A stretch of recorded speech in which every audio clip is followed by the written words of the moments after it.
কারো কোনো ভয়ের কারণ নেই। সে হিন্দু নয় মুসলমান হলেও যারা এখানে আছে তাদের ভয়ের কারণ নেই। যারা ঢুকে পড়েছে উঠকো তাদের আঁচলের তলায় রেখেছেন মমতা ব্যানার্জি, তাদের বাঁচাবার জন্য সব চালাকি হচ্ছে। ঘাবড়াবেন না, এসআইআর হবে। 5টি থানা বিন্যাস নতুন বিন্যাস হলো। আজ নির্দেশিকা জারি করা হয়েছে, আলিপুর এবং প্রাচীনের এলাকা বাড়ানো হলো। থানা তো বাড়াতেই হবে, জেলাও বাড়াতে হবে, কিন্তু পুলিশ কোথায়?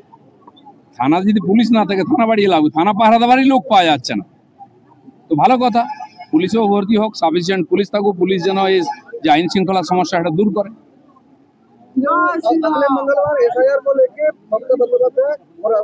ममता बनर्जी का राजनीति वही है, केंद्र के खिलाफ, देश के खिलाफ कोई ना कोई रैली करके लोगों को भड़काना, बस और कुछ नहीं।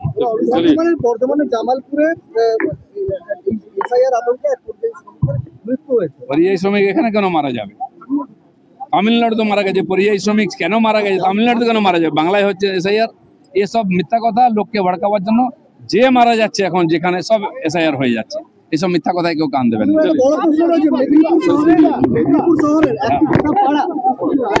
প্রায় 40 থেকে 50টি পরিবার রয়েছে, 40 থেকে 50টি পরিবার যারা 99 দাঙ্গার সময় বাংলাদেশ থেকে এই এখানে এসেছিল মেদিনীপুর শহরে, এখনো তারা রয়েছে।